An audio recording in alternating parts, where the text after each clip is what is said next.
kulan wacan oo wanaagsan saaxiibada qiimaha iyo qaayaha inaga mudan meel ka soo aad joogtaan iyo waliba si ka soo noola socotaan halkani waa Suldaanka TV qodobada warka ku yigi doonana waxa ka mid noqonaya madaxweynaha talada haya Maxamed Cabdullaahi Farmaajo oo saxiixaya heshiis kale oo military kaas oo la galayo madaxweynaha dalka Turkiga Rajab Tayyip Erdogan waxaan eegi doonaa go'aano xasaasiya oo Ankara ka dhacayo lagu gaarayo iyo sidoo kale kaalinta Turkiga ee Soomaaliya oo walaac ku furtay cadawga Soomaaliya madaxweyne Farmaajo la soo warinayo in heshiiskii ugu cuslaa oo la galayo madaxweynaha dalka Turkiga Erdogan kaas oo ku saabsan in kor loo sii qaado tayeynta ciidamada qalabka sida iyo sidoo kale kubayntooda taas oo ka dhigan mid labada madaxweyne ay ku saxiixayaan Ankara wararkii ugu dambeeyay kulamada bilowday iyo shirka uu ka qayb galayo madaxweyne Farmaajo warka ayaan ku soo gudbin doonaa wararka kale aan idinheena waxa ka mid noqonaya ciidanka AMISOM oo go'aankii ugu dambeeyay ay ka gaartay dawladda Soomaaliya kadib dooda xasaasiya oo maalmihii la soo dhaafay socday waxaan eegi doonaa golaha ammaanka oo la horgeeyay warbixintii ugu dambeysay dawladda federaalka Soomaaliya ay ka taagan tahay ciidanka AMISOM ee ku sugan gudaha Soomaaliya warka ayaan ku soo gudbin doonaa wararkeena kale waxa ka mid noqonaya dawladda Imaaraadka Carabta oo albaabada ka xiratay siyaasiyiinta midowga murashaxiinta mucaaradka kadib markii lagu hongoobay dhowr tallaabo oo lagu qalqal gali lahaa doorashada Soomaaliya maxaa ka jira in Saciid Cabdullaahi Dani ay awood isugu geysay dawladda Imaaraadka Carabta Kenya iyo Imaaraadka la soo warinayo in awoodii isugu geeyeen hogaamiyaha Puntland kana sugayaan rajo ay markaas ku dhisa karaan labadaasi dawladood hogaamiye iyaga la shaqeysta warka ayaan ku soo gudbin doonaa iyo sidoo kale waxaan eegi doonaa warbixin la yaab leh oo Ismaaciil Cumar Geele laga diyaariyay kaas oo lagu sheegay inuusan ahayn hogaamiye daacad ay ka tahay garab istaaga Soomaaliya balse uu yahay kaligiis talis si weyn ula dagaalsan dalalka dimuqraadiga ah ee Soomaaliya ay ku jirto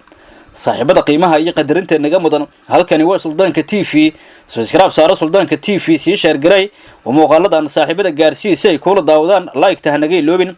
commentiga noogu soo qor qaybta hoose adigoo ka aragti dhiibanaya wararkeena waadna ku mahadsantiin sida noola socotaan u diyaar garooba qodobadii aan dul maray oo intaas ka faahfaahsan ku bilowno warkeena kulanka Turkiga ee u dhaxeeya madaxweynaha talada haya Farmaajo iyo madaxweynaha dalka Turkiga Erdogan ayaan ku bilaabaynaa madaxweynaha Soomaaliya mudane Maxamed Cabdullaahi Farmaajo waxa uu saxiixay heshiis military oo kale kaas oo loogu talagalay in kor loogu sii qaado ciidanka qaranka Soomaaliya madaxweynaha Turkiga ayaana saxiixay heshiiskaas taas oo la soo warinayo in go'aano xasaasi ay ka dhacayaan Ankara kaalinta Turkiga ayaana ah mid aan la dabooli karin oo wadna xanuun ku riday dalalka cadawga ku diidana in kor loo qaado ciidanka qaranka Soomaaliya madaxweynaha ayaa la soo warinayaa in marka uu ka qayb gala shirka ka dhacaya Turkiga in markaas heshiiskaas lagu wada saxiixi doono kulankaas ayaana ah kulan madaxweynuhu uu ku doonayo in markaas heshiisyo cusub lagu galo oo ku saabsan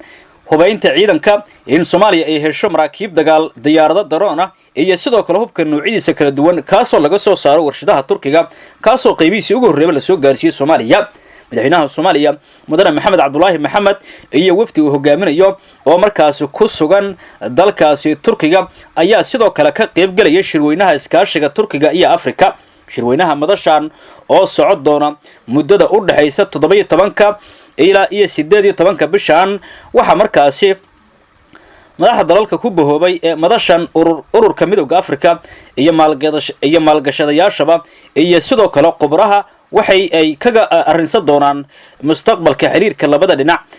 kor u qaadista iskaashiga amniga iskuulaadka ganacsiga warshadaha dhisida kaabayaasha dhaqaalaha iyo sidoo kale yareynta saboolnimada taas oo ka dhigan mid madaxweynuhu uu khudbad ka jeedi doono madaxweynaha iyo wafdigiisa ayaa soo bandhigi doona aragtida dawladda federaalka Soomaaliya ee mustaqbalka iskaashiga labada dhinac fursadaha maalgashiga ganacsiga diblomaasiyadeed xoojinta amniga xiriirka miradhalka ah ee Turkiga iyo Soomaaliya sidoo kale wafdiga dawladda federaalka Soomaaliya ee uu hogaaminayo madaxweynaha Soomaaliya ayaa markaas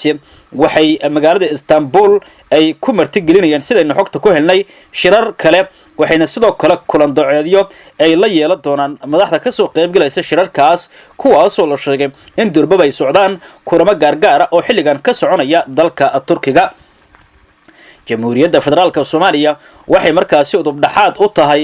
boondada isku xirta xiriirka waxtarka leh ee ka dhaxeeya Turkiga iyo sidoo kale wadamada Afrika, taas oo ay markaasi tilmaam u tahay caasimadda Muqdisho oo laga hirgeliyay dhismaha safaaradda ugu weyn ee Turkiga uu ku leeyahay caalamka, taasoo la sheegay inay ku taalo gudaha Soomaaliya.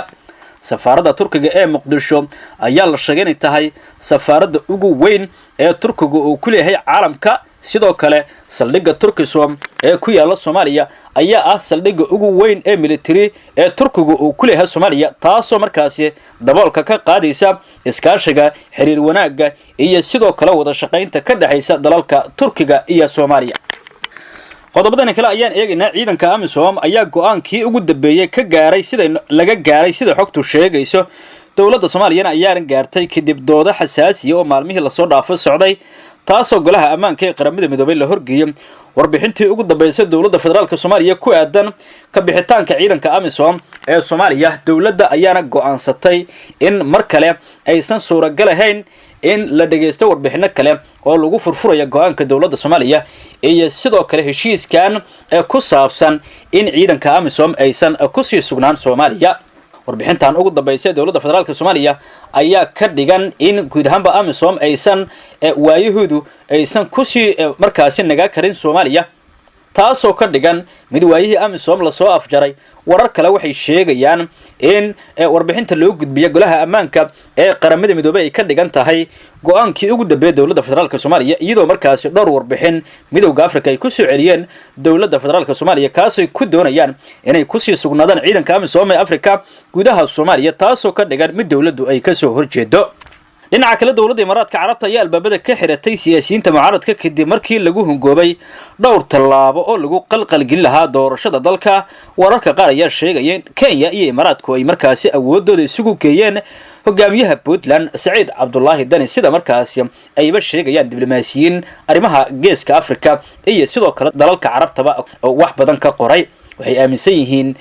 diblomaasiyiintu in Kenya iyo sidoo kale Imaaraadku ay ku hungoobeen dhowr tallaabo oo mucaaradka loo soo dhiibay, sidaa darteedna ay ku fishilmeen siyaasiyiintii loo soo dhiibay qodobadaas inay ka dhaqangeliyaan doorashada Soomaaliya. hogaamiyaha Puntland ayaa la sheegay inuu yahay rajada ugu dambeysay dalalkaas. haddii isna ay ku hungoobaan waxay noqon doontaa inay wada hadal la galaan madaxweynaha talada haya Maxamed Cabdullaahi Farmaajo si oon wax ay uga helaan siyaasadda iyo sidoo kale arrimaha Soomaaliya. dalalkaas cadawga kuwa Soomaaliya waxaa la soo warinayaa in ay ka walaacsan yihiin soo laabashada madaxweyne Farmaajo ee filla Soomaaliya, iyagoo markaasi haddii uu soo laabtay noqon doonto cadaawtinimo weyn oo ku soo laabatay dalalkaas, kuwaas ay u arkaan in madaxweynaha aysan la macaamili karin go'aanadii ay doonayeen inay ka dhaqangeliyaan Soomaaliyana aysan u soco karin sida la aaminsan yahay. rajada ugu weyn ee mucaaradka ayaa ahayd madaxweynayaashii hore ee Soomaaliya Shariif iyo Xasan iyo xubno kale ku sugan Muqdisho, balse waxaa la sheegay in doorkoodii xubnahaas uu hoos u dhacay, sidaa darteedna ay door bidayaan inay la macaamilaan hogaamiyaha Puntland Saciid Cabdullaahi Dani, kaasoo la soo warinayo in arrintaas ay tahay rajada ugu dambaysa ee dalalka cadowga kuwa Soomaaliya. ugu dambeyntii madaxweynaha dalka Djibouti Ismaaciil Cumar Geelle waxaa la soo warinayaa in la ogaaday cadawtinimada uu u hayo xilligan Soomaaliya, isagoo la sheegay inuu yahay kaligitariska ugu weyn ee Djibouti markaasi qabsaday. dalkaasi Djibouti waxaa lagu soo gabagabeeyay madasha aragti wadaagga ee Heritage oo sanad kasta ay Heritage ku qabatay dalka Djibouti. Djibouti waxaa sanadkii tagay markii shanaad madaxweyne isku caleema saaray Ismaaciil Cumar Geelle oo dalkaas kale tilisnimo markaasi ku xukumayay in ka badan 21 sano. Ismaaciil Cumar Geelle marna ma ogolaan in Djibouti ay ka dhacdo doorasho xor iyo xalaal ah. wuxuu markaasi diiday in lala tartamo, wuxuu xabsiga dhigay tobanaan siyaasiyiin mucaarad ah, wuxuuna markaasi dalka aan walaalaha nahay ee Djibouti ka dhigay maqaayad u shidan hal nin iyo qoyskiisa ee kana oodan inta kaleeto. Heritage oo warbixinteeda markaasi uga hadashay siyaasadda Soomaaliya iyo geeska Afrika marna warbixin kama aysan soo saarin Djibouti, kama aysan hadal kalitilisamada Ismaaciil Cumar Geelle ee si la mid ah sida markaasi uga hadasho tan madaxweynaha talada haya Maxamed Cabdullaahi Farmaajo la soo warinayo in Heritage ay maalgelinayaan dalal markaasi ka soo horjeeda siyaasadda madaxweynaha talada haya Maxamed Cabdullaahi Farmaajo. kaaga sii daran Heritage waxay markaasi sheegtay sida ku cad website-keeda inay u taagan tahay wargelinta siyaasadeed dejinta qaranka iyadoo markaasi loo marayo xalaal wax ku oola oo cusub si loo hormariyo nabad dhisidda dawlad dhisidda iyo sidoo kale horumarinta dhaqaale ee Soomaaliya iyo sare u qaadista nabadda gobolka iyo horumarinta dhaqaalaha ee Geeska Afrika. Heritage sidoo kale warbixino ay isbaahisay waxa lagu eedeeyay ra'iisul wasaaraha Ethiopia kaasoo la sheegay in Geeska Afrika uu ka abuurayo xasrado siyaasadeed balse marnaba kama aysan hadlin kaligitaliska weyn ee la yiraahdo Ismaaciil Cumar Geelle. hay'adahan iyo sidoo kale kuwa maamulaba waxay sanad kastaba marti u yihiin kaligitaliska weyn Ismaaciil Cumar Geelle oo markaas wax shaqo ku lahayn dawlad dhisid wanaagsan ee kana soo horjeeda wax kasta oo markaasi la sheegay in Djibouti laga hirgeliyo aba markaasi si dimuqraadi doorasho looga qabto. saaxiibada qiimaha iyo qadarinta naga mudan halkani waa Suldaanka TV warkiina halkan ayaan ku soo koobayaa nabadgelyo.